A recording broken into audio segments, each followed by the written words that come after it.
வணக்கம்.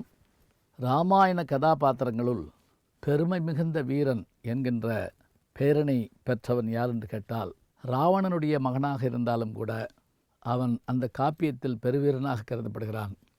அவன்தான் மேகநாதன் என்று அழைக்கப்படுகின்ற இந்திரஜித். ராவணனுக்கும் மண்டோதரிக்கும் பிறந்த மகன் இவன். இவன் பிறப்பதற்கு முன்பாகவே ராவணன் தன்னுடைய பிள்ளை கல்வி கேள்விகளில் வீரத்தில் நிலைத்த புகழில் பெரும்பெயர் அடைய வேண்டும் என்பதற்காக அத்தனை கோள்களையும் கிரகங்களையும் சிறைப்பிடித்து எல்லாம் சரியான இடத்தில் இருக்க வேண்டும் என்று ஆணையிட்டானாம். கேட்கவே ஆச்சரியமாக இருக்கு பாருங்க. அவையெல்லாம் 11ஆம் கட்டத்தில் நின்றுச்சான். ஆனால் அதிலிருந்து தப்பி போனது சனி கிரகம் மட்டும்தானா. அதனால தான் ராவணனால் தண்டிக்கப்பட்டு அந்த சனி கிரகம் கால் ஊனமடைந்ததை நம்ம வரலாற்றில் பார்க்குறோம். இன்னும் கூட அது மெதுவாக சுத்தம் அப்படிங்கிறோம். இந்த காரணத்தை நம்ம இந்த புராணத்தில் பார்க்குறோம்.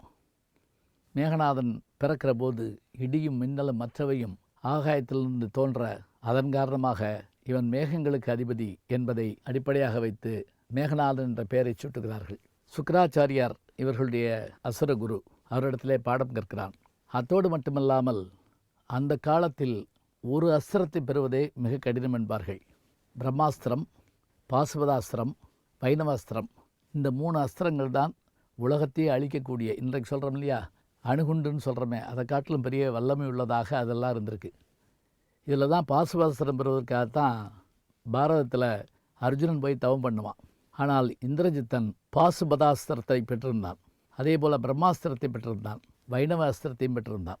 இது தவிர பிரம்மா, விஷ்ணு, ருத்ரன் 3 இடத்திலும் வரங்களை பெற்றிருந்தான். இன்னொரு ஆச்சரியம் என்ன என்றால், இவனுக்கு கிடைத்த ஒரு வரம், 13 ஆண்டுகள் எவன் கண்ணுறங்காமல் இருக்கிறானோ அவனால் மட்டுமே தனக்கு மரணம் வர வேண்டும் என்று இவன் ஒரு வரமும் பெற்றிருந்தானா. அப்படியான வரத்திற்கான அந்த விடை கிடைத்ததா நம்ம பின்னாடி பார்க்க இருக்கிறோம். இந்திரஜித் என்கின்ற பெயர் எப்படி வந்தது என்றால், வானலோகத்தினுடைய அரசனாகிய தேவேந்திரனை இவன் போரிலே வென்றதால் இந்திரனை ஜெயித்தவன் இந்திரஜித் என்ற பெயரை கொண்டிருக்கிறான். இவனுடைய மனைவி, அவருடைய பெயர் சுலோச்சனை. அதாவது இவள் ஆதிசேஷனுடைய மகள். அதாவது திருமால் பள்ளி கொண்டிருக்கக்கூடிய பாம்பனை ஆகிய ஆதிசேஷனுடைய மகளாக தான் அந்த சுலோச்சனை. அந்த சுலோச்சனையைத்தான் இவன் திருமணம் செய்து கொள்கிறான். இவன் மாவீரனாக 7 உலகத்திலும் கருதப்பட்டான். இத்தகைய பெருமை மிகுந்தவனை பற்றி சொல்லுகிற போதெல்லாம் எப்படி கம்பர் சொல்வார் என்று சொன்னால், அனுமன் தூதாக வந்தபோது ஒவ்வொருவருடைய வீடாக பார்த்து கொண்டே போகிறான் அரண்மனையாக. அப்போது இந்திரஜித்தை பார்த்தவுடன் போர் என்று வருமானால் இவனால் போர் நீடிக்கும், இவனை அழிப்பது கஷ்டம் என்று அப்போதே தீர்மானித்தானாம். அந்த வல்லமை மிக்கவன் இந்திரஜித்தன். அதோடு மட்டுமில்லை, தந்தையின் மீது மாறாத பாசம் கொண்டவன், தந்தையினுடைய சொல்லை மீறாத தனையன். எப்படி ராமன் தசரதனுடைய சொல்லை மீறாமல் இருந்தானோ அத்தகைய பெருமை மிகுந்தவன். அதனால்தான் தந்தை செய்வது தவறு என்று தெரிந்தும் கூட அந்த தவறை ஒத்துக்கொண்டு, தவறுதான் என்றால் என் தந்தை என்று விடாமல் அவருக்காக போர் செய்ய போனவன். அனுமன் தூதாக வந்தபோது அசோகவனத்தை அழித்து அக்ஷயகுமாரனையும் அழித்த போது அவனை அஸ்திரத்தால் கட்டி வரவழைத்த பெருமை இந்திரஜித்தனுக்கு தான் உண்டு. போர்க்களத்திலே இவன் போர் செய்யும் வல்லமையைக் கண்டு அத்தனை பேரும் நடுங்குகிறார்கள். இவனை எதிர்த்து நிற்க வேண்டும் என்று சொன்னால் ஒன்று ராமன் வர வேண்டும் அல்லது இலக்குவன் வர வேண்டும். அதே போல ராமனும் இலக்குவனும் படைகளும் இவனோடு விடாமல் போர் செய்கின்றன. 1,00,000 வானர வீரர்களை கொன்ற அம்பு இவனுடைய அம்பு என்று இராமாயணம் குறிப்பிடுகிறது. வால்மீகி இராமாயணத்தில் இதை பற்றி விரிவாக சொல்கிறார்கள். குரங்கினமே அழிந்து போகுமோ என்கின்ற அளவிற்கு ஒரு பயம் ஏற்பட்டதாம். அதே போல இவன் செலுத்துகின்ற அந்த அஸ்திரங்களால் மயங்கி விழுந்ததோடு மட்டுமில்லை, மரணமே அடைகிற நிலை கூட ராமனின் வீரர்கள் துன்பத்தை அனுபவிக்கிறார்கள். இப்படிப்பட்ட இந்த வீரன் போர்க்களத்திலே செய்த சாகசங்கள் என்ன, முடிவில் எப்படி இந்த வீரன் மாய்ந்து போனான், எல்லாவற்றையும் தொடர்ந்து பார்க்க இருக்கிறோம். இந்திரஜித்தனுடைய பெருமை அளப்பரிய பெருமை. வல்லவன், நல்லவன், பாசமிக்கவன், வீரன் என்றாலும் தந்தையின் மீது கொண்ட பாசத்தின் காரணமாக படுகளத்தில் வீழ வேண்டிய ஒரு சூழல் ஏற்பட்டது. எங்களுடைய பேராசிரியர் பெரும்புலவர் வேலாயுதமையா அவர்களிடத்தில் நான் இதை பற்றி பேசினேன். அவர்கள் மதுரை கம்பன் கழகத்திலே வெளியிட்ட நூலிலிருந்து இராமாயணத்திலே கரைகண்ட பெருமையுடைய பேராசிரியர் கு. ராமூர்த்தி அவர்கள் மேகநாதனை பற்றி எழுதிய கட்டுரையை எனக்கு அனுப்பி வைத்தார். உண்மையிலேயே படித்தபோது வியந்து போடினான். எத்தனை ஆற்றலோடும் நுண்ணிய ஆராய்ச்சியோடும் இந்த கட்டுரையை பேராசிரியர் கு. ராமூர்த்தி படைத்திருக்கிறார் என்பதை பார்க்கிற போது நமக்கு வியப்பாக இருக்கிறது. சரி, இனி இந்திரஜித்தனை பற்றி பார்க்கலாம். அதாவது இராமாயணத்தை பொறுத்த மட்டில் நேர்மறையான சிந்தனைகளோடு தர்மத்தை காக்க பிறந்தவன் ராமன். வல்லமை இருந்தாலும் கூட பிறர்மனை நோக்காத பேராண்மை இல்லாத ஒரு குறையின் காரணமாக எதிர்நிலை பாத்திரமாக காட்டப்படுபவன் ராவணன். இந்த இருவருக்குமான போர் முறையாகத்தான் இராமாயணம் நமக்கு காட்டப்படுவதாக நினைக்கிறோம். வால்மீகியும் அதைத்தான் செய்திருக்கிறார். ஆனால் வால்மீகி ராமாயணத்திற்கும் கம்பராமாயணத்திற்குமான வேறுபாடுகளில் ஒன்று என்ன என்று கேட்டால், ராவண யுத்தத்தோடு ராம இலக்குவ இந்திரஜித்தனுடைய போர் முறையையும் ஒன்றாக்கி மும்முனை போராக காட்டுகின்றான் கம்பன். அதாவது ராவணனோடும் போர் செய்ய வேண்டியிருக்கிறது, இலக்குவன் இந்திரஜித்தனோடு போர் செய்ய வேண்டியிருக்கிறது என்றால் எத்தனை ஆற்றல் என்று பாருங்கள். அது மட்டுமல்லாமல் நமக்கு ஒரு ஆச்சரியம் இதில் கிடைப்பது என்ன என்று கேட்டால், இராமாயணம் அண்ணாமலை பல்கலைக்கழக பதிப்பின்படி பார்க்கிற போது யுத்தகாண்டம் மட்டுமே 6 பகுதிகளாக இருக்கும். அது தவிர பாலகாண்டம், அயோத்தியகாண்டம், ஆரண்யகாண்டம், கிட்கிந்தகாண்டம், சுந்தரகாண்டம், யுத்தகாண்டம் என்று தனியாக இருக்கும். இதில் யுத்தகாண்டத்தில் காணப்படுகின்ற பாடல்களுடைய எண்ணிக்கை 2935 பாடல்களை பாடியிருப்பதாக நாம் பார்க்கின்றோம். இதில் ராவணன் போர் செய்த முறையையும் அவனுடைய வீரத்தையும் பற்றி சொல்லுகிற போது அவனை பற்றி சொல்லுகின்ற பாடல்கள் 484 பாடல்கள். அதாவது 2900 பாடல்களில் 500க்கும் உட்பட்ட பாடல்களில் மட்டுமே ராவணனுடைய அந்த வீரம் சொல்லப்படுகிறது. ஆனால் அவருடைய மகனாகிய இந்திரஜித்தனை பற்றி கூறுகின்ற போது இந்திரஜித்தனுடைய தோற்றம் தொடங்கி அவருடைய மறைவு வரைக்குமான பாடல்கள் என்று பார்க்கிற போது 876 பாடல்களில் இந்திரஜித்தனுடைய பெருமைகள் சொல்லப்படுகின்றன என்று சொன்னால் இந்திரஜித்தன் எத்தகைய பெருமை மிகுந்தவனாக இருக்கின்றான். இது மட்டுமில்லை, வாவேசு ஐயர் என்று அழைக்கப்படுகின்ற வரகநேரி வேங்கட சுப்பிரமணிய ஐயர் இராமாயணத்திற்கான திறனாய்வு பற்றி எழுதுகிற போது இந்திரஜித்தனுடைய பெருமைகளை இப்படியெல்லாம் வர்ணிக்கிறார். 3 பகுதிகளாக அவனை பற்றி குறிப்பிடுகிறார். அவனுடைய வாழ்க்கை வரலாற்றை 3 பகுதிகளாக குறிப்பிடுகின்றார். எப்படி என்று பார்த்தால், அரக்க வீரர்களிலேயே மிகச்சிறந்த போராளி Indrajit. Indrajit is the ablest fighter in the ராட்சச ஆர்மி. தந்தையின் கௌரவத்தை காப்பதில் கருத்தாக இருப்பவன். He is the proud defender of his father's glory. இத்தகைய வீரனை அறிமுகப்படுத்துகிற காட்சி ஆச்சரியமாக இருக்கும். இவன் எங்கு நமக்கு முதல் சொல்லப்படுகிறான்? உருவமாக காட்டப்படவில்லை.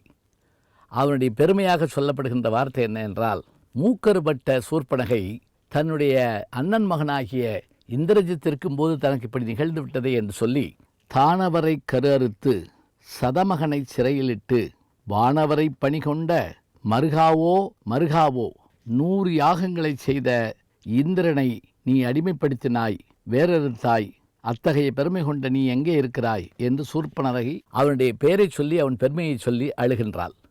அப்போதுதான் இந்திரஜித்தனை பற்றி நாம் அறிகின்றோம். அதே போல ராமனின் தூதுவனாக வந்த அனுமன் சீதையை கண்ட பிறகு தன் வலிமையை காட்டுவதற்காக இலங்கை மாநகரத்தில் தன் வீரத்தை காட்ட அசோகவனத்தை அழிக்க எதிர்த்த வீரர்களெல்லாம் வீழ்த்த 6000க்கும் மேற்பட்ட வீரர்களை வீழ்த்தியதோடு ராவணனின் இளைய மகனாகிய அக்கயகுமாரனையும் கொன்று விடுகிறான்.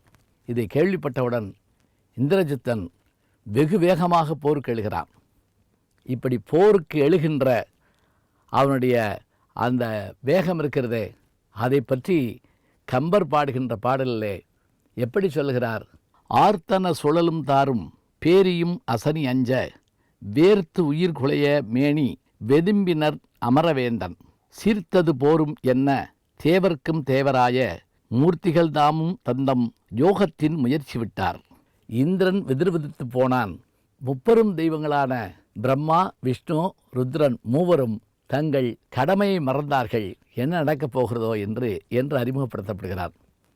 இன்னும் கூட முதலில் அவன் வீரத்தை பற்றி கேள்விப்படுகிறோம். அவன் உருவத்தை நமக்கு காட்டுகின்ற இடம் மிக அற்புதமாக இருக்கும். தூதுவனாக வந்த அனுமன் எங்கு சீதை இருக்கிறார் என்பதை பார்ப்பதற்காக அரண்மனையாக தேடிக்கொண்டு வருகிற போது இந்திரஜித்தனை அந்த அரண்மனையிலே பார்த்துவிட்டு, இத்தகைய வீரனை நான் இதுவரைக்கும் வாழ்நாளில் பார்த்ததில்லை, இவனால் ராம லக்ஷ்மணர்களுக்கு போரிலே பெரிய போராட்டம் ஏற்படும், போர் தொடர்ந்து நடப்பதற்கு இவனும் காரணமாக இருப்பான் என்று சொல்லப்படுகின்ற அளவிற்கு காட்டப்படுகிற போதும் காட்டப்படாமல் இருக்கிற போதும் அவன் வெகுண்டெழுகிற போதும் இந்திரஜித்தனுடைய பெருமை சொல்லப்படுகின்றதை பார்க்கின்றோம். இத்தகைய பெருமை மிகுந்த இந்திரஜித்தன் எத்தகைய ஆற்றலில் போர் செய்தான், எந்த வகையிலே தந்தைக்கு துணை இருந்தான், எப்படி போர்க்களத்திலே மாண்டு வீழ்ந்தான், தொடர்ந்து பார்ப்போம். நான் கூட முதல் பகுதியில் சொன்னேன், இந்திரஜித்தன் தனியாகவே கதாநாயகனை வச்சு படம் எடுக்கலாமே அப்படின்னு. ஆர்எஸ் மனோகர் அதை தனியாகவே நாடகத்தில் போட்டிருக்கிறாரு. இங்கே போர்க்களத்துக்கு அவன் போன போது என்னென்ன அஸ்திரங்களை எல்லாம் பிரயோகித்தான் அப்படின்னு பார்த்தா, முதல்ல மனிதர்கள் தானே அப்படின்னு யோசித்தான். ஆனால் இவர்களை வெல்ல வேண்டும் என்று சொன்னால் சாதாரண அம்புகளால் வெல்ல முடியாது என்பதை தெரிந்து கொண்டு மந்திர அஸ்திரங்களை பயன்படுத்த தொடங்கினான். அதில் ஒன்று தான் நாகாஸ்திரம்.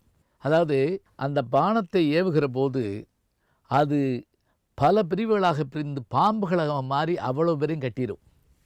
மலைப்பாம்பு எப்படி மனிதனை முழுங்க போகிறப்போ ஒரு சுற்றி முழுங்குமோ அதுபோல் அத்தனை படையும் கட்டுப்பட்டிருக்கு. இந்த படையால் கட்டுப்பட்டு அத்தனை பேரும் வீழ்ந்தபோது இந்திரஜித்தன் புறப்பட்டு போனால் அப்பாவை போய் பார்த்தான் ராவணனை. போனவன் என்ன சொன்னான், தீரிதி இடர் நீ எந்தாய், நீ ஒன்றும் கோவப்படாத, துன்பப்படாத, எல்லா வேலையும் முடிச்சுட்டு வந்துட்டேன், உன்னுடைய இடரை தீர்த்துக்கொள், ஒரு வார்த்தை சொல்கிறான். அப்புறம் அடுத்த வார்த்தையும் சொன்னான், நொந்தனன் யாக்கை நொய்தின் ஆற்றி மேல் நுவல்வன், நீ கொஞ்சம் போர்க்களத்தில் கொஞ்சம் எனக்கு காயம் அதிகமாக இருக்குது, நான் போய் கொஞ்சம் ஓய்வு எடுத்துகிட்டு வர்றேன். அப்படி போனப்போ அவன் யோசிச்சான், தேவரும் மூவரும் மற்றவரும் என்னை தாக்கிய போது கூட எனக்கு இவ்வளவு நோவு ஏற்படவில்லையே, இந்த நோவு ஏற்பட காரணமாக இருந்து இவர்கள் யார், மானுடருக்கு இவ்வளவு வலிமையா என்று யோசித்து சில வார்த்தைகளை மனதுக்குள் சிந்தித்தான். இந்திரன் விடையின் பாகன் ஏருள் வழி களலுன் ஏறும் சுந்தரன் அருக்கன் என்று இத்தொடக்கத்தார் தொடர்ந்த போரில் நொந்திலன் இணையதொன்றும் நோன்றிலன் மனிதன் நோன்மை மந்தரம் அணையதோளாய் வரம்புடைத்த அன்று மண்ணே என்று முதன்முறையாக தன்னுடைய போர்க்கள அனுபவத்தில் மனிதர்களிடம்பட்ட காயத்தை எண்ணி சற்றே நாணமுற்று ஏங்குகின்றான். அதுக்குள்ளே இன்னொரு செய்தி வந்துச்சு. கருடன் வந்தது, நாகாஸ்திரம் வலுவிழந்தது, அனைவரும் பிழைத்து கொண்டார்கள். திடுக்கிட்டான் இந்திரஜித்தன். என்ன ஆச்சரியம், தன் வாழ்நாளில் இப்படி ஒரு நிலைமை வந்ததில்லையே என்று யோசிக்கிறான். இப்போது இவர்கள் யார், சந்தித்து விட வேண்டும். மறுநாள் போருக்கு போனான். ராமனும் இலக்குவனும் நேருக்கு நேரம் வந்தாங்க. அப்போ நேற்று தான் நாகாஸ்திரத்தில் விடுபட்டிருக்கிறார்கள்ங்கிறதெல்லாம் மறந்து போச்சு அவனுக்கு. வாங்க வாங்க, 2 பேரும் வாங்க, ஒவ்வொரு ஆளாக வர்றீங்களா, 2 பேராக வர்றீங்களா, நேற்று வாங்கின அடி மறந்து போச்சா, இப்படி தான் பேசிக்கிட்டே மாய யுத்தம் பண்ண ஆரம்பிக்கிறான். அப்படி மாய யுத்தம் பண்ணுற போது நேற்று நாகாஸ்திரத்தை பயன்படுத்தினா, இன்றைய போரில் அவன் என்ன பண்ணா தெரியுமா, பிரம்மாஸ்திரத்தை பயன்படுத்துகிறான். பிரம்மாஸ்திரங்கிறது இன்றைக்கி நீங்கள் அணுகுண்டு மாதிரின்னு வச்சுக்கோங்களேன், இன்றைக்கி இருக்கக்கூடிய உலகத்தை அழியக்கூடிய மாதிரியான ஒரு அணுகுண்டு அந்த பிரம்மாஸ்திரம். இந்த பிரம்மாஸ்திரம் அவன் பிரயோகித்த போது அந்த இடத்தில் ராமன் இல்லாமல் இருந்தும் கூட அது அவனை ஒன்றும் செய்யவில்லை. இது இவர்கள் அத்தனை பேரையும் மயக்கி வீழ்த்தியது. ஆனால் அனுமன் மருந்து மலையாகிய அந்த சஞ்சீவி மலையை கொண்டு வந்தவுடன் அதிலிருந்து அவர்கள் மீள்கிறார்கள். இதையும் கேள்விப்படுகின்றான் இந்திரஜித்தன். இப்போதும் ஒரு வகையான ஒரு ஆச்சரியம் அவனுக்கு ஏற்படுகிறது. என்ன இது, பிரம்மாஸ்திரம் நாம் பயன்படுத்தியும் கூட இவர்கள் பிழைத்து கொண்டார்கள் என்றால் இவர்கள் யார்? பிறகு அடுத்ததாக அவன் ஒன்றை யோசிக்கிறான். நாராயண அஸ்திரத்தை பயன்படுத்த வேண்டும் என்று நினைக்கிறான். இந்த நாராயண அஸ்திரத்தை அவன் பயன்படுத்திய போது அது ராமனை ஒன்றும் செய்யவில்லை என்பதை காட்டிலும் அது இலக்குவனை சுற்றி வணங்கி விட்டு வருகிற காட்சியை பார்த்தான். திடுக்கிட்டு போனான். இவர்கள் மனிதர்களா, அதற்கு மேம்பட்டவர்களா? மேம்பட்டவர்கள் என்றால் மேம்பட்டவர்களெல்லாம் நான் வென்றிருக்கிறேனே, இவர்கள் யார்? இவர்கள் மனிதர்களே அல்லர், இவர்கள் யாராக இருக்க வேண்டும் என்றெல்லாம் தன்னுடைய படைக்கலங்கள் தோற்ற போதெல்லாம் அவன் யோசிக்கிறான் என்று சொன்னால் அவனுக்குள்ளாக ஒரு வகையான ஞானம் தோன்றுகிறது. அந்த ஞானமும் எப்படிப்பட்டதாக இருக்கிறது? தன்னுடைய சித்தப்பாவாகிய வீடனன் சொன்ன வார்த்தை ஞாபகத்துக்கு வருகிறது. இவர்கள் மனிதர்கள் அல்லர், மூவரும் அல்லர், தேவரும் அல்லர், அதற்கும் அப்பாற்பட்டவர்கள் என்று தன்னுடைய சித்தப்பா சொன்னபோது நம்பாமல் இருந்த இந்திரசித்தன் நேருக்கு நேராக இந்த காட்சிகளை எல்லாம் பார்க்கிற போது சற்றே அரண்டுதான் போய்விடுகிறான். அப்படியென்றால் இவர்கள் ஏதோ ஒரு வல்லமை மிக்கவர்கள், மனிதர்கள் என்று நாம் எளிதாக எடை போட்டது தவறோ என்கின்ற எண்ணம் அவனுக்கு தோன்றுகிறது. இப்படியான அந்த எண்ணம் வந்ததால் அவனுக்குள் இருந்த ஒரு ஞானம் தோன்றத் தொடங்கியது. ஆனாலும் அவன் வீரன் அல்லவா. அடுத்ததாக வீர வேட்கையோடு அவன் என்ன செய்கிறான் என்றால் மீண்டும் மீண்டும் போர்க்களத்துக்கு போகிறான். மாயா சீத படலத்தை உருவாக்கிவிட்டு நிகும்பல் யாகம் செய்து அவர்களை வெல்ல வேண்டும் என்ற நோக்கத்தோடு வீரப்போர் புரியவும் யாகம் செய்யவும் கிளம்புகிறான் இந்திரசித்தன். என்ன நடந்தது? தொடர்ந்து பார்ப்போம். இந்திரஜித்தனை பற்றி நாம் பார்த்து கொண்டு வருகிற போது ஒரு ஆச்சரியமும் பெருமிதமும் ஏற்படுகிறது. என்னடா இது திடீரென்று கட்சி மாறி பேசுகிறாரே என்று நீங்கள் நினைக்க வேண்டாம். ராமாயணத்தினுடைய ஒப்பற்ற கதை தலைவன் ராமன் தான், அதில் மாற்றமில்லை. ஆனால் கம்பன் அந்த ஒப்பற்ற வீரனுக்கு அவனுடைய தம்பியாகிய இலக்குவனுக்கு இணையான ஒரு வீரனை காட்ட வேண்டும் என்று சொன்னால் அது ராவணனாகவும் அவனுடைய மகனாகிய இந்திரஜித்தனாகவும் தான் இருக்க வேண்டும் என்று நினைத்து அந்த பாத்திரங்களை உருவாக்குகின்றார்.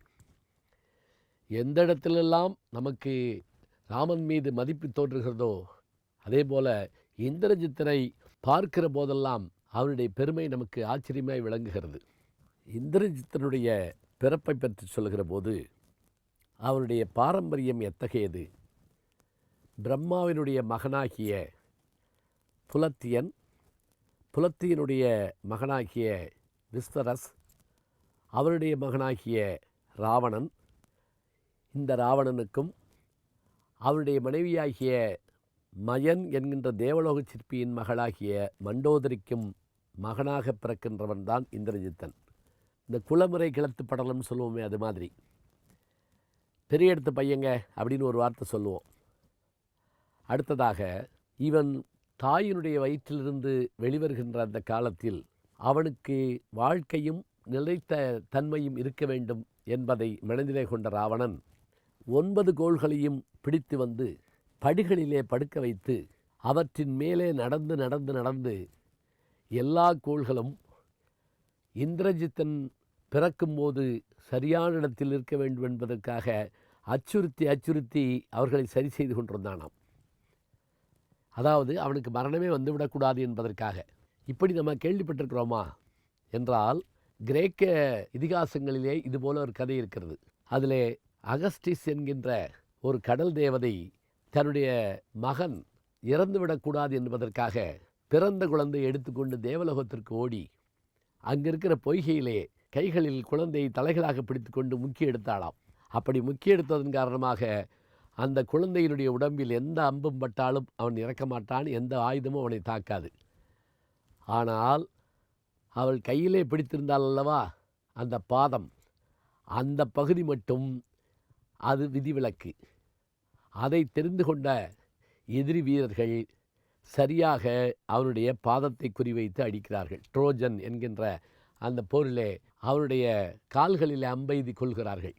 இதை நாம் எங்கே பார்க்கலாம் என்றால் மகாபாரதத்திலும் பார்க்கலாம். துரியோதனன் சாகக்கூடாது என்று நினைக்கின்ற அவருடைய தாயாகிய காந்தாரி தன் மகனை தனியே அழைத்து அவனுடைய ஆடைகள் எல்லாவற்றையும் கழற்றி வைத்துவிட்டு பிறந்த மேனியாக வா மகனே, உன்னுடைய தாய் சொல்லுகிறேன், நான் உன்னை பெற்றபோது எப்படி பார்த்தேனே அப்படி பார்க்க வேண்டும் வா என்கிறாள். அவனும் தாயினுடைய சொற்கேட்டு வருகிறான். அப்படி வந்தபோது கண்ணபெருமான் இதனை தெரிந்து கொண்டு இதை முறியடிக்க வேண்டும் என்பதற்காக அவனுடைய தங்கையாகிய துட்சலையினுடைய வடிவத்திலே வந்து அண்ணா என்ன இது கோலம் என்று கேட்க அவன் சற்றே நாணப்பட்டு இடுப்பிலே ஒரு ஆடையை கட்டிக்கொண்டு தாயின் முன்னே செல்ல அவள் அத்தனை ஆண்டு காலம் கட்டியிருந்த கண்களை அவிழ்த்து தன் மகனை உச்சந்தலையிலிருந்து உள்ளாங்கால் வரை பார்த்தபோது அவள் நடுங்கி போனாள். ஏன் தெரியுமா? மகனே, ஆடை கட்டி கொண்டு வராதே என்று சொன்னேனே, இதோ உன்னுடைய தொடைப்பகுதியை நீ மறைத்திருக்கிறாய், உன்னுடைய உயிர்நிலை அங்கிருக்கிறதே என்று சொல்லி வருத்தப்பட்டாளாம். இது பாருங்கள், பாரதத்திலே வருகிறது, கிரேக்க கதைகளிலே வருகிறது, ராமாயணத்திலும் இந்த மாதிரியான செய்தி சொல்லப்படுகின்றது. இந்திரஜித்தன் பிறந்தான். அவருடைய வீரம், வலிமை எல்லாம் வரிசையாக நாம் பார்த்து கொண்டே வந்தோம். அவனுடைய வீரத்திலே ஒரு சிறப்பு என்னென்று கேட்டால், எதிரிகளை குழப்பி குழப்பி தன்னுடைய ஆற்றலை வெளிப்படுத்துவான். அவன் போர்க்களத்திற்கு 4 முறை செல்கிறான். அப்படி 4 முறை செல்கிற போதும் கூட 4 வகையான படைக்கலன்களை அவன் அனுப்புகிறான்.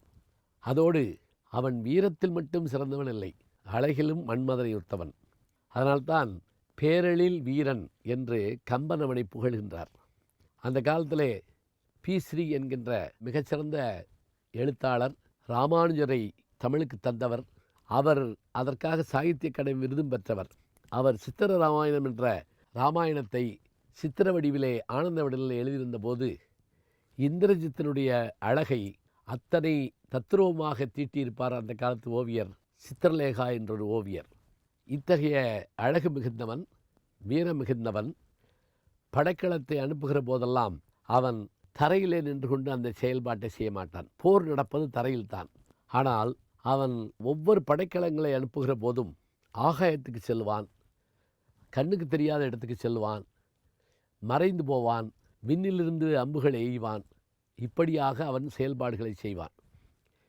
இது போர் செய்கின்ற வீரர்களுக்கு குழப்பத்தை ஏற்படுத்தும். இது போர் முறைகளில் ஒரு ஒரு உத்தியும் கூட. அதில் அவன் ஆகாயத்திலே மறைகிற போது அவன் மறைந்து போய்விட்டானோ என்று எண்ண வைத்துவிட்டு பிறகு திடீரென்று தோன்றுவான். இன்னொரு முறை தன்னுடைய படைக்கலன்களை விடுகிற போது தனக்கு பதிலாக தான் மேலே சென்று விட்ட பிறகு அங்கே இருக்கக்கூடிய அரக்கர்களை எழுப்பி அந்த அரக்கர்களை தேவர்கள் மாதிரி அனுப்பி போர் செய்ய செய்கிறான். அப்போது வானர வீரர்கள் குழம்பி போகிறார்கள். போர்க்களத்துக்கு 3ஆம் நாள் வருகிற போது ராம லக்ஷ்மணர்களை பார்த்து இந்திரஜித்தன் கேட்கின்ற கேள்வி ஒன்று ஆச்சரியமாக இருக்கும். நீங்கள் யார்? நேற்று இறக்கிறீர்கள், இன்று பிறக்கிறீர்கள், என் அம்பாலேயே இறக்கிறீர்கள், மீண்டும் பிறக்கிறீர்கள். இறந்து இறந்து பிறக்கின்ற உங்களோடு போர் செய்ய வேண்டிய சூழல் எனக்கு இருக்கிறதே என்று ஆச்சரியப்படுத்துகின்றான். அது மட்டுமில்லை, அவன் யுத்தத்துக்கு புறப்படுகிற போது அவனுடைய வில்லின் அந்த நான் அதை அப்படி சுண்டுகிற போது தேவலோகத்தில் இருக்கிற மங்கையர்களெல்லாம் தங்களுடைய திருமாங்கல்யத்தை தொட்டு பார்த்து கொள்வார்களாம், பிழைக்குமா இல்லை கணவர் இருப்பாரா என்று. அத்தகைய பெருமை மிகுந்த வீரன் இந்திரஜித்தன். நிகும்பல யாகம் செய்தால் மரணம் ஏற்படாது என்பதை தெரிந்து கொண்டு நிகும்பல யாகம் செய்யப்போகிற போது குழப்பத்தின் உச்சத்திற்கே ராமனுடைய படைகளை கொண்டு வருகிறான். எவ்வாறென்றால் அனுமனையும் இலக்குவனையும் நோக்கி, இதோ பாருங்கள், யார் தெரிகிறதா என்று தன்னுடைய கையிலே மாயா சீதையை கொண்டு வருகிறான். இவளுக்காகத்தானே இப்படி போர் நடக்கிறது, இப்போதே இவளை வெட்டி கொள்ளுகிறேன் என்று வெட்டி கொன்றதோடு அவர்கள் அலற அலற வெற்றி கொண்டதோடு, அயோத்தியில் உங்களுடைய தம்பிமார்கள் இருக்கிறார்கள் என்று தெரியும், இப்போதே செல்கிறேன், அயோத்தியை அழிப்பேன், முடிந்தால் அயோத்திக்கு நீங்களும் வாருங்கள் என்று சொல்லிவிட்டு நிகும்பல யாகம் செய்ய போகிறான். இப்போது சீதையும் கொன்றுவிட்டான், அயோத்திக்கும் செல்கிறான் என்ற செய்தி பரப்பப்பட்ட போது வீரர்கள் குழம்பி நிற்க, ஆனால் விபீடனன் மட்டுமே வண்டு வடிவம் எடுத்து பறந்து சென்று அவன் நிகும்பல யாகம் செய்கிறான் என்பதை தெரிந்து கொண்டு வருகிறான். பின்னர் என்ன நிகழ்ந்தது? யாகம் முடிந்ததா? யாகம் நிறுத்தப்பட்டதா? இந்திரஜித்தன் வென்றானா, கொல்லப்பட்டானா? தொடர்ந்து பார்ப்போம். அவனுடைய அந்த நிறைவு நிலைக்கு அவன் வந்துட்டான். அந்த இடத்துக்கு நம்மளும் வந்துட்டோம். உண்மையிலேயே இது நடந்ததா கற்பனையா எப்படியெல்லாம் நம்ம யோசிச்சு பார்த்தாலும் கூட ஒரு மாவீரன் போர்க்களத்தில் படுற பாட்டை பார்க்குறப்ப இன்றைக்கி தான் நடந்தது போல் ஒரு மன நிகழ்ச்சி ஏற்படுது. சரி, இப்போ நம்ம இந்திரஜித்தனுடைய அந்த இறுதி போர் நிலையை பார்க்க போகிறோம்.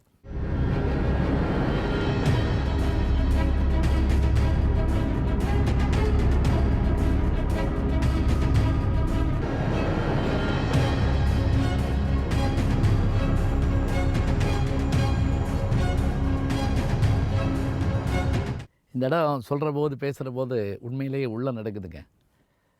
என்னடா அது ராவணன் மகனுக்கு ஏற்றுக்கிட்டு பேசுகிறேன்னு நீங்கள் நினைக்க வேண்டாம்.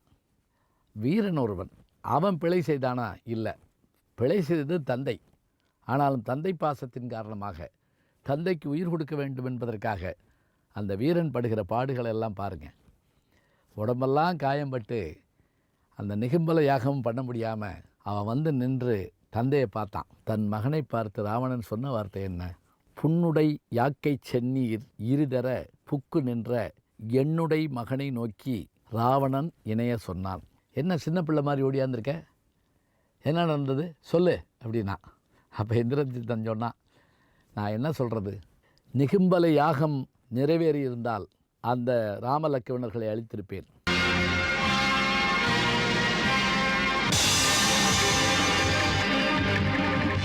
ஆனால் உன் திருத்தம்பி என்ன அழகாக சொல்கிறான் பாருங்க.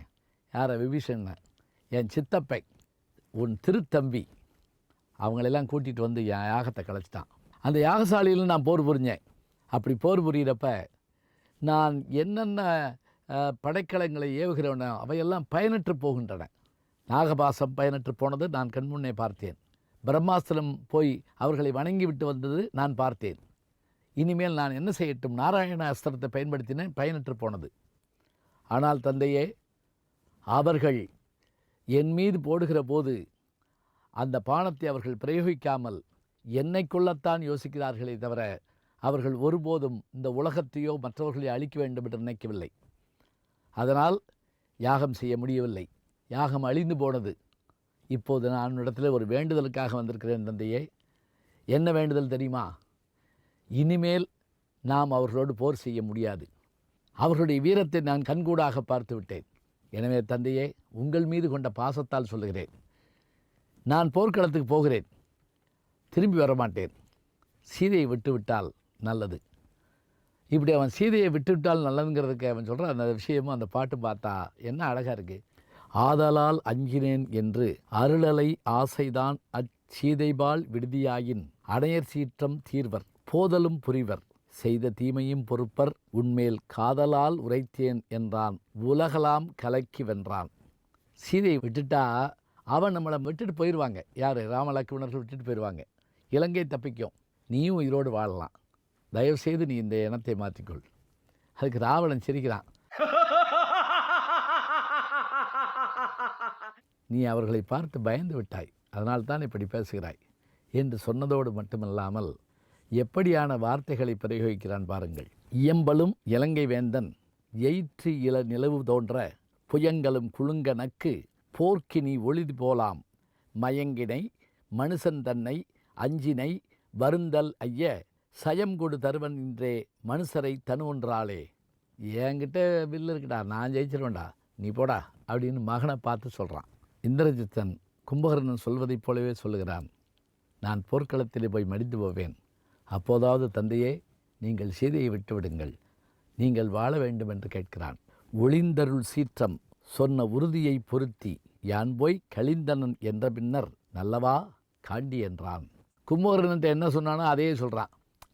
போடா, மனுஷனை பத்து புகழ்ந்து பேசிகிட்டு இருக்கலாம், உன்னுடைய சித்தப்பெண் வேலை ஓ வேலைடா, நான் அதெல்லாம் செய்ய மாட்டேன்டா. ஆவியை விடுவேன், சீதையை விட மாட்டேன். எப்படி சொல்கிறான் பாருங்க. மூர்க்கனும் முதலையும் கொண்டது விடாதுங்கிறதுக்கு இதான் எடுத்துக்காட்டு. ஆவியை துறந்தாலும் துறப்பேன், சீதையை துறக்க மாட்டேன். அது மட்டும் இல்லை, இன்றைக்கி நான் பயந்து சீதையை அனுப்பிட்டேன்னு வச்சுக்கோ, என்னை யார் மதிப்பா? ஊரார் மதிப்பார்களா? தேவர்கள் மதிப்பார்களா? மற்றவர் யார் அஞ்சுவார்களா? அதனால் தெரிஞ்சு வச்சுக்கோ, என்னையே நோக்கி நடும்பகை தேடிக்கொண்டேன். நான் யுத்தத்தை தொடங்கினது நீ காப்பாற்றுவேன்னோ கும்பகர்ணன் காப்பாற்றுவானோ நான் போர்க்களத்தில் இறங்கலை. நான் என்னையே நோக்கி தேடிக்கொண்டேன். என்ன இலக்குவனை நீ பெருசாக பாராட்டுற அப்படின்னு இவன் சொல்கிறப்ப நமக்கே ஒரு சிரிப்பு வருதுங்கிறார் கம்பர். எப்படி அப்படின்னா, நீ தானடா இலக்குவனை தூக்க முடியாமல் முதல் நாள் போரில் வந்த, வாரணம் பொருதமாறும் வரையறை எடுத்ததோடும் நாரத முனிவர்க்கேற்ப நயம்பட உரைத்தாவும் வீரமும் களத்தை போட்டு வெறுங்கையோடு இலங்கை புக்கிய ராவணன் இலக்கு வண்டியாக தோத்துட்டேன்னு கேட்குறான். நீ தான் அந்த இலக்குவனை தூக்க முடியலையே, அதை மறந்துட்டியே. இப்போ இதை பார்த்துட்டு இந்த வார்த்தையெல்லாம் சொல்ல இந்திரஜித்தன் ஒரு முடிவுக்கு வந்தான். இனிமேல் தந்தையை திருத்த முடியாது. சரி, நான் போருக்கு போகிறேன். உடம்பில் ரத்தம் வழிய, கண்ணில் நீர் வழிய போர்க்களத்தை நோக்கி போகிறப்ப அப்பாவை அப்படியே கடைக்கண்ணில் பார்த்துக்கிட்டே போகிறானாம். இந்த கடைக்கண்ணால் அவன் பார்த்துட்டு போகிறாங்கிற அந்த வார்த்தையை கேட்குறப்ப நம்ம கண் கலங்குது. எப்படி சொல்கிறான்? கொடியோன் தன்னை கடைக்கண்களால் நோக்கி இருகண்ணீர் கழுவ போனான், கொடியோன்கிற வார்த்தையை கம்பர் பயன்படுத்துகிறார். அப்படி போகிற போதுங்க அப்பாவை இந்த முழுக்க திரும்பி பார்க்கலையாம், இந்த கடைக்கண்ணில் அப்படி பார்த்துக்கிட்டே போகிறானாம். ஏன் கடைக்கண்ணில் பார்த்துட்டு போகிறான்?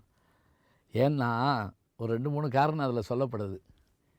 இனிமே இந்த தந்தையை பார்ப்பனா அப்படிங்கிற ஒரு காரணம். என்ன அர்த்தம்? நான் திரும்பி வர மாட்டேன். இனிமே இந்த தந்தை இருப்பாரா?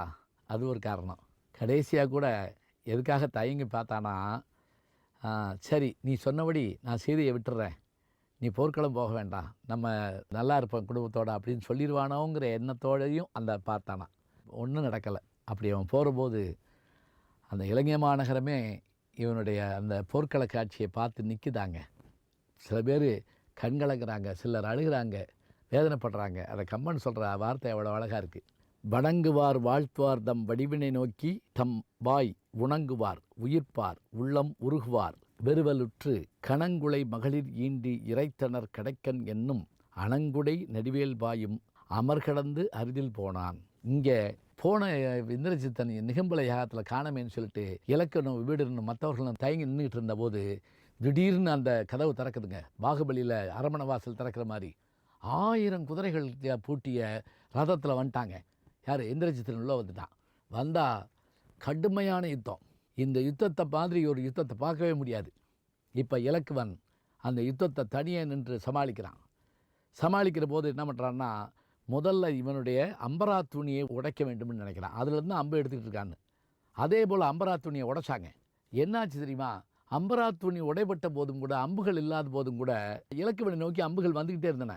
இதை பார்த்து இலக்குவன் யோசிச்சான், எப்படா அவன் அம்பு போடுறான், அதை தான் எல்லாமே ஆக்கிட்டமே. அப்புறம் தாங்க ஒரு செய்தியை பார்த்தான். இலக்குவன் பார்த்து அயர்ந்து நின்றான். என்ன தெரியுமா? தான் விட்ட பானங்கள் இந்திரஜித்தன் மீது பட, அப்படி பட்டு அவன் உடம்பிலே குருதி வர, அந்த பானங்களை பிடுங்கியே இலக்குவன் மீது எய்து கொண்டிருந்தான் இந்திரஜித்தன். இதை பார்த்து அயர்ந்து போனான் இலக்குவன். தன் மீது பட்ட தன்னன்பையே எடுத்து எரிரான்னு சொன்னால் எப்படிப்பட்ட வீரன்? கம்பர் சொல்கிறார் பாருங்க. புல்லுபாய் புறவித்தேரும் முறை முறை தானே தூண்டி அல்லினன் பறிக்கும் தன்பேர் ஆகமே ஆபமாக வள்ளல் மேல் அனுமன் தன்மேல் மற்றையோர்மல் தின் தோல் மேல் உள்ளுதல் பகழி தூவி ஆர்த்தனன் எவரும் உட்க. அதாவது அவன் மேலே மட்டும் இல்லை, அவன் சுற்றி இருக்க மேலாம் அடிக்கிறான். அதுக்கு மேலே என்னாச்சு? எப்பவும் போல ஆகாயத்துக்கு மேலே போயிட்டான். அப்போதும் கூட ஆகாயம் முழுவதும் அம்புகளை போடுறான் இலக்குவன். ஒரு இடத்துல அம்பு பட்ட இடத்துல ரத்தம் கொட்டுது, அங்கே தான் இருக்கான் இந்திரஜித்தன் தெரிஞ்சுக்கிட்டு முதல்ல அவன் செஞ்ச வேலை என்ன தெரியுமா? அவனுடைய கையை அறுத்தாங்க, தோலை. அப்படி அந்த கையானது அறுபட்டு அங்கேருந்து விழுகுது. அப்படி விழுகிற போது எல்லாரும் பார்க்குறாங்க, வானவில்லா சூரியனா எது மேலேருந்து விழுகுதுன்னு பார்க்குறாங்க. அது இந்திரஜித்தனுடைய கையுங்க. அப்படி விழுகிற போது அவன் என்ன பண்ணுறான்? கீழே வந்து இருக்கிற ஆயுதங்கள்லாம் எடுத்து அடிக்கிறான். கடைசியாக சிவன் தந்த சூளாயுதத்தை எடுத்து இலக்குவன் மேலே இருந்தான். இலக்குவன் என்ன செஞ்சான் தெரியுமா? இனி பொறுப்பதில்லை தம்பி என்பதை போல் எடுத்து, சரி இதை பயனற்று போக செய்ய வேண்டும் என்று நினச்சி ஒரு பானத்தை எடுத்தான். பிறைச்சந்திரன் போன்ற பானம். ராமனுடைய பெருமையை சொல்ல ஆரம்பித்தாங்க. எப்படி சொல்கிறான்? என் தமையன் ராமன் வேதங்களும் வேதியர்களும் போற்றும் இறைவன் என்பது உண்மையானால், அவன் அறத்தை காக்க வந்தவன் என்பது உண்மையானால், இந்த அர்த்தச்சந்திர பானம் இந்திரஜித்தனுடைய தலையை அறுக்கட்டும் என்று சொல்லிவிட்டு அந்த அம்பை விடுறான். பாட்டை பாருங்க. மறைகளே தேரத்தக்க வேதியர் வணங்கப்பால இறைவன் ராமன் என்னும் நல்லற மூர்த்தி எண்ணில் பிறை எயிற்று இவனை கோரி என்று ஒரு பிறை வாய் வாழி நிறைவுற வாங்கிவிட்டான் உலகலாம் நிறுத்தி நின்றான். உலகத்தை காக்கணுங்கிற எண்ணத்தோட அந்த பானத்தை விட்டானான். இப்போ இந்திரஜித்தனுடைய தலை அவனுடைய உடம்புலேருந்து மேலே போய் கீழே வருது. அப்போ அவன் கீழே விழுகிறான். இப்படி விழுகிற அந்த தலை அதை பார்த்து தேவர்களும் மற்றவர்களும் வந்து பூமாரி பொழிஞ்சு வணங்கி நின்றார்களாம். அதோடு மட்டும் இல்லை, கடைசியாக இந்திரஜித்தன் போர்க்களத்தில் தலையிருந்து கீழே விழுகிறப்ப அதை பார்த்து முதல்ல கலங்கி போனவன் யாருன்னு கேட்டால், அவன் மீது பாடம் தொடுத்த இலக்குவன் தானா. இவன் இறந்து போயிட்டான்னு நினைக்கலையான், இவனோடு சேர்ந்து வீரமும் போச்சே அப்படின்னு ஒரு வார்த்தையை சொல்கிறான். எய்தவன் பகழி எல்லாம் பறித்துவன் என்மேல் எய்யும் கை தடுமாறாது உள்ளம் உயிரினம் கலங்கா யாக்கை மொய்கனை கோடி கோடி மொய்க்கவும் இழைப்பு ஒன்றில்லான் ஐயனும் இவனோடு எஞ்சும் ஆண் தொழில் ஆற்றல் என்றான். இந்த தலையை யார் எடுத்து வர்றா? வானர வீரர்களும் அங்கதனை எடுத்துக்கிட்டு ராமனுக்கு முன்னாடி கொண்டு வந்து அப்படி காட்டுறாங்க. ராமன் சற்று கலங்கினான். பெருவீரன், என்ன பண்ணுறது, இருந்தாலும் நடக்கிறது நடந்தே தீரன் போல நிற்கிறான். இப்போது இங்கே இந்திரஜித்தனுடைய மரணம் நிகழ்ந்ததை நாம் பார்க்குறோம். வீழ்ந்தது இந்திரஜித்தன் என்று நாம் நினைத்தாலும் கூட வீரம் வீழவில்லை. அதான் ஆச்சரியம். இதுக்கு பிறகு என்ன, இந்திரஜித்தன் வீழ்ந்துட்டான்னு சொன்ன உடனே நம்மளால் தாங்க முடியாமல் போயிடுது. கெட்டவன் அவன் கெட்டவன் இல்லை, அவன் அப்பாவுக்காக போர் செஞ்சவன். அப்போ வீரர்கள் என்ன ஆகிறார்கள், கொல்லப்படுகிறார்களே தவிர வெல்லப்படுவதில்லை. அந்த வகையில் இந்திரஜித்தன் வாழ்ந்து கொண்டிருக்கிறான் தன் வீரத்தால். சரி, இதோடு நிறைவு செய்தால் அது சாதாரணம். இனி இந்திரஜித்தனுடைய மறைவுக்கு பிறகு என்ன நிகழ்ந்தது அதையும் பார்த்து விடுவோம். அவன் மறைஞ்சிட்டான் அப்படின்னோடனே படம் முடிஞ்சிருச்சேன்னு நீங்கள் நினச்சிருப்பீங்க. இல்லை, இன்னும் சில செய்திகள் இருக்கின்றன.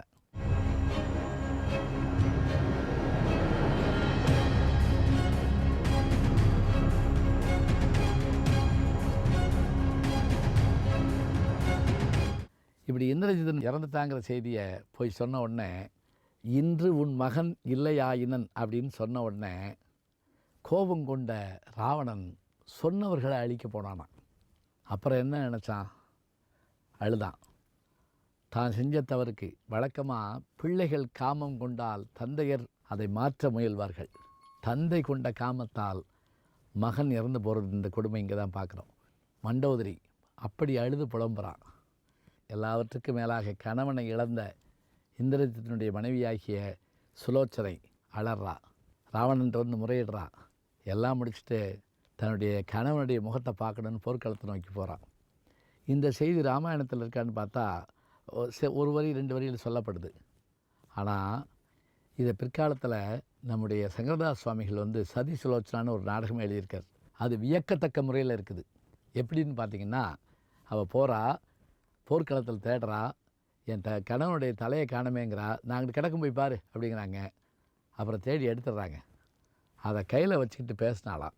எதுபோல் சிலப்பதிகாரத்தில் வெட்டுண்டு கிடந்த கோவலனிடத்தில் அமர்ந்து கண்ணகி பேசியதை போல. அப்போது கோவலன் பேசியதாக ஒரு நம்பிக்கை உண்டு. அவையெல்லாம் சூப்பர் நேச்சுரல் என்று சொல்லக்கூடிய இயற்கை இறந்த நிகழ்ச்சி. இங்கே இவ சொன்னாலாம், நீர் மாபெரும் வீரர் கொல்லப்பட்டீர், என்னிடத்தில் உங்களுக்கு இருந்த அன்பை நான் அறிவேன். ஒரு வார்த்தை சொல்லியிருந்தால் என் தந்தையாரை வரவழைத்து இந்த போர்க்களத்தில் உங்களுக்கு உதவியாக நின்று அவர்களை வீழ்த்தியிருக்கலாமே என்று கண்ணீர் மல்க சொன்னாலாம். அப்போது அந்த தலை ஒரு வார்த்தை பேசிட்டான். இதுதான் சங்கரதாஸ் சுவாமி எழுதுகிற நாடகம். என்ன பேசிச்சான், என்னை கொன்றதே உன் தந்தை தானே. இதுதானே அந்த வார்த்தை. என்ன அதிர்ச்சியான தகவல் பாருங்கள். படத்தில் கடைசியில் கிளைமாக்ஸ் மாதிரி, கொன்றதே தந்தை தானே. எப்படின்னு பார்த்தா, அந்த சுலோச்சனா யாருன்னு கேட்டால் ஆதிசேஷனுடைய மகள். ஆதிசேஷன் யார், திருமால் படுத்திருக்கக்கூடிய அந்த பாம்பு படுக்கை தாங்கி கொண்டிருப்பவன், அவனுடைய மகள் சுலோச்சனா. அந்த ஆதிசேஷனுடைய வடிவம்தான் இலக்குவன். என்னை கொன்றதே உன் தந்தை தானே அப்படின்னு சொல்கிற மாதிரி அந்த கதை வரும். சரி, இருக்கட்டும். இங்கே இவன் இறந்த பிறகு இவனுடைய உடல் தீமூட்டப்படுறப்ப மண்டோதரி யோசிச்சாலாம், ஒரு நாளைக்கு இதுபோல் நெருப்பில் தானே தம் கணவனும் இறக்கப் போகிறான் யோசிச்சு பார்க்குறான். ஆனால் ரொம்ப கொடுமையான பாடல் எதுன்னு கேட்டிங்கன்னா, ராவணன் வருந்தி சொல்கிற பாட்டு தாங்க. எப்படி, டேய் நீ தானடா எனக்கு நெருப்பு மூட்டணும், நான் உனக்கு நெருப்பு மூட்டை வச்சுட்டியாடா, நான் எப்படிலாம் தவம் பண்ணி வாழ்ந்தேன்டா. ராவணன் சொல்கிறான். ராவணன் சொல்கிற வார்த்தை நமக்கு அப்படியே அதிர்ச்சியாக இருக்குது. சினத்தொடு கொற்ற முற்றி இந்திரன் செல்வம் மேவி நினைத்ததை முடிக்க வல்லேன், நேரிடை ஒருத்தி நீரால் எனக்கு நீ செய்யத்தக்க செயலலாம் ஏங்கி ஏங்கி நினக்கு யான் செயலுற்றேன் அப்படின்னு அந்த பாட்டு முடியுது.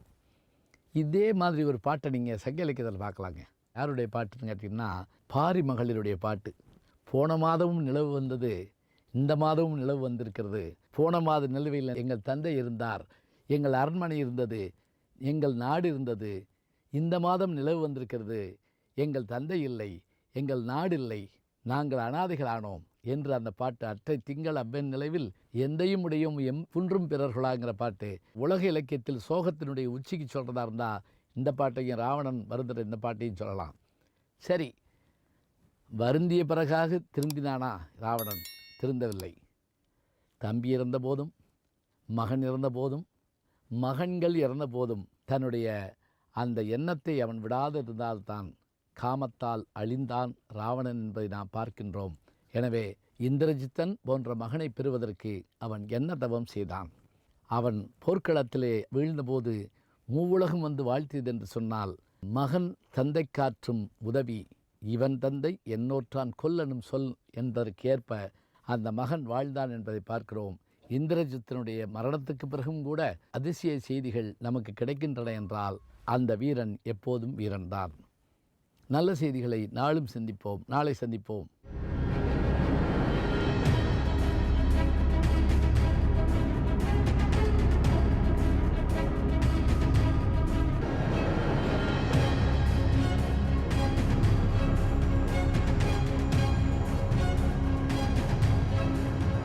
வணக்கம். ஜி ஞானசம்பந்தன் யூடியூப் சேனல் பாருங்கள். உங்களை தேடியே உங்கள் வீட்டுக்கு வருது. கேட்காம ஒரு விஷயம் உங்களை தேடி வருது பாருங்கள், அதை பிடிச்சி வச்சுக்கோங்க. நம்முடைய ஜி ஞானசம்பந்தன் யூடியூப் சேனலை தொடர்ந்து எக்ஸலம், இன்ஸ்டாகிராம், ஃபேஸ்புக், வாட்ஸ்அப் என்று அனைத்து தளங்களிலும் நாம் இயங்கிக் கொண்டிருக்கின்றோம். நீங்களும் எங்களோடு வாருங்கள்.